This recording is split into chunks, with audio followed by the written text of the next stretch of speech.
Hey, what's up guys? Rob and Robert and Wes maybe. This is my 42nd annual Tour De Tucson. It's my first time, but it's the 42nd annual Tour De Tucson. Also got to ride the loop and climb Mount Lemmon. Well, spoiler alert, I did not make it to the top, but flew out of OKC. I've been working there for the week.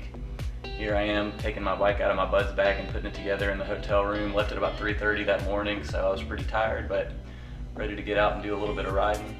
This hotel that I ended up staying at was Tour De Tucson. It was about half a mile from downtown and less than a mile from the loop. I mean, maybe 500 yards from the loop.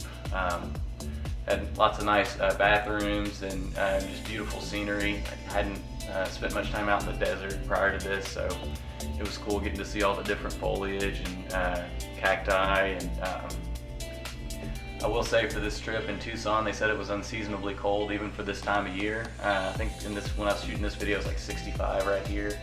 But the next morning for the actual tour, it was a little bit closer to 50 degrees in the morning. And it had rained for the prior 2 days, and it ended up raining later in the day during the tour, but I was done before the rain hit. And yeah, it's just a lot more humid than I expected for the desert.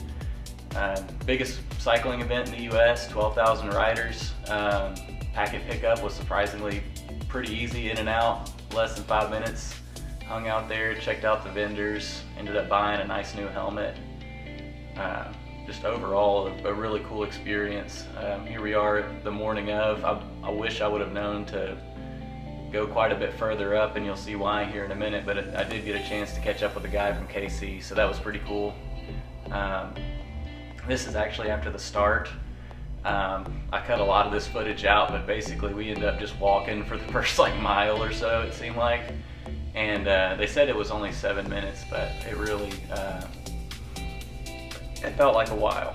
So if you're trying to be a little bit more competitive or really close to your cutoff time, which I did end up making the platinum group cutoff time, I would recommend that you maybe get up to the corral a little bit quicker than I did, or move forward a little bit more. It actually goes past the gates where the starting line is. The first mile here is neutral, and then we ride onto the interstate, which they have all this whole route blocked off. Did a fantastic job, and it is just game on. Fresh set of legs, weather was great, feeling good. Let's get out there and find a group. Which again, I wish I would have started a little further up, because for the first few miles I really kind of had trouble catching flies and getting people to hop on. Caught these guys, they were moving pretty good. You just got to think the cutoff for platinum is 5 hours and 102 miles. You're going to have to average over 20 miles an hour, and that's with stops, with hill climbs, with everything you got to do. Possibly a flat, God forbid. And so you just kind of have to keep moving forward. That group was averaging 22, 23 on the flat, just not doing it for me. I want to try to be closer to 25 if I'm riding in a group, 22, 23 solo. And so I just decided to, hey, let's just drop the hammer and see if I can catch on the back of somebody. And those same guys that hop on my wheel. So I guess for the time being, we're with this group. That guy in the white jersey I actually ended up yo-yoing with for quite a bit of the morning. You want to stay in a group, because if you're pushing the wind all by yourself, it's just not sustainable. Like I said, especially over 102 miles. But you're gonna have to share the wind, get up front. Like right here, I'm getting up front and pulling a little bit, and sometimes if the guy in the front, his pace starts dropping off, you may have to get up there and pull just to kind of encourage the group to pick the pace up a little bit, and then fall right in the back. Overall, I would say the different pelotons I worked with, different people I worked with, they were all super friendly. Was not as organized as some other group events I've been to. Everybody was definitely out for themselves, including me, I guess. But I'm just kind of hopping on with these guys now, trying to charge forward, and anytime I see somebody go by that looks like they may be able to sustain it, I'm trying to hop on with them. This guy was pretty cool. He ended up giving me a tow all the way to the base of the hill. And then we have this other gentleman here in a minute. Yeah, this is another fast group here. And I think, yep, there's that Paralympic guy right there that we ended up going through the mountains together. just me and him, and he was awesome. It was insane the amount of power that guy could put out just with, you know, one leg. There was a ton of able athletes out there, and just had a blast. I think he rides for Team US maybe. Here's another guy coming up.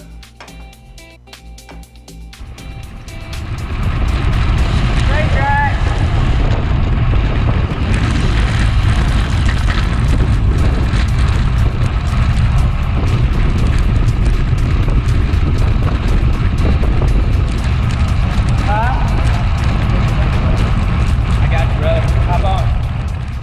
As you can see there, he said, I don't have another pull in me, and I ended up hopping on the front and towing us, so I totally have respect for that. People being vocal about what they, you know, when they need help, and, you know, just working as a team. Right now I'm charging forward. I got a group of probably, I don't know, 15 to 20 dudes behind me, and I'm just trying, you know, just trying to keep the pace up. So catching a little draft here while I'm going by.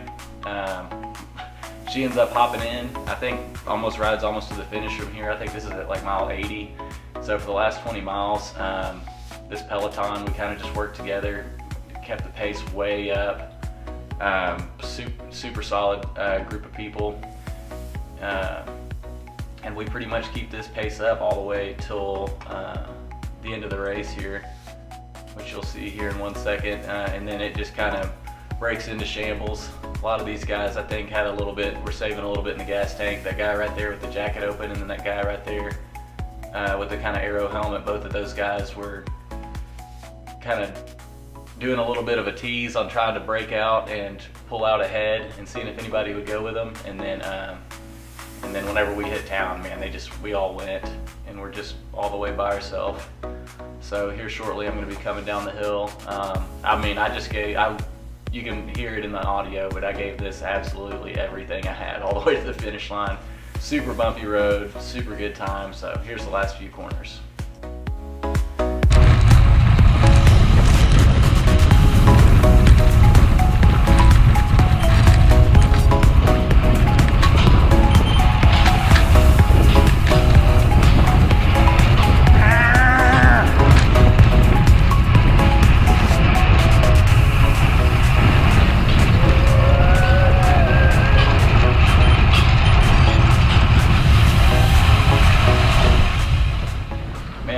Feeling coming across that finish line. I left absolutely nothing on the table. I think the only thing is if I just ride a little bit smarter next time. I'm excited to get to go with the Platinum group next time.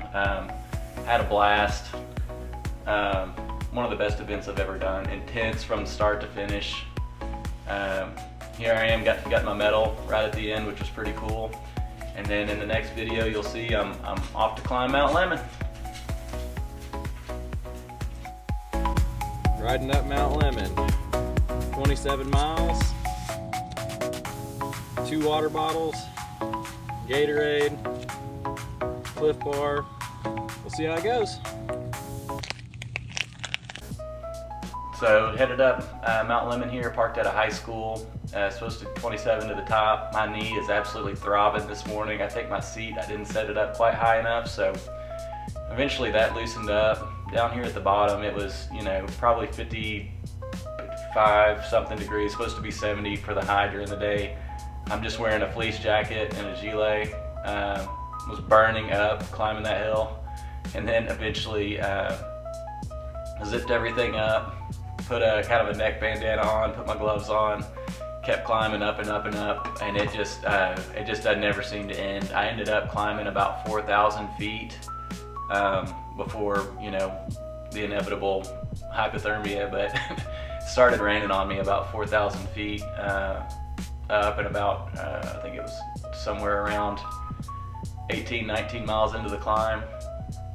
And I just, it was 34 degrees with the wind chill down to 24, raining, sleet and snowing. Every vehicle that was driving down the mountain was covered in snow, and I just, you know, I was sitting there in some Lycra and a thin jacket with a thin vest on, and it was not going to end up working out. So super tough decision to have to make to, you know, try to turn around and come back down. Luckily I found some dudes that were able to give me a ride part of the way down, and I'm very glad to get to try it. Can't wait to go back and try it a little bit better prepared. I think if I was gonna give anybody some advice, I would say drive about halfway, maybe 3/4 of the way up. Leave your car there with a jacket in it, or whatever you need, water, jacket, food. Ride to the bottom and then turn around and ride back up. That would be my recommendation. So I've never done it, but that's at least gonna be my plan next time.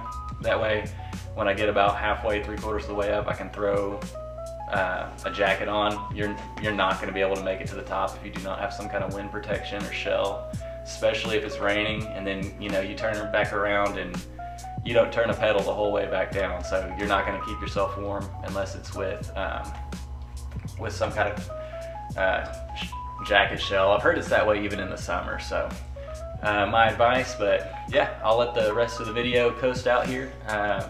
Thank you guys for watching. Let me know if you have any questions about planning the trip, or if you're gonna do the trip yourself. Instagram handles at FS Stockton, so FSSTOCKTON. Yeah, let me know. Thanks so much for watching.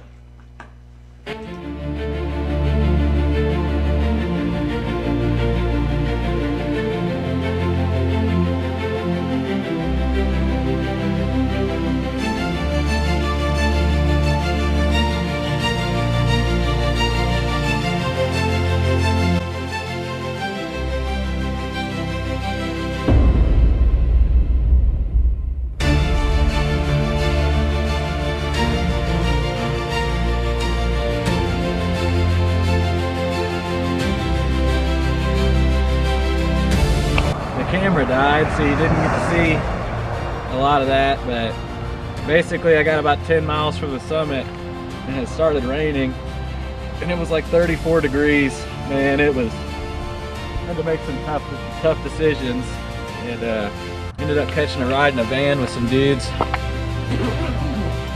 that were on some kind of work release program or something, so lifesavers.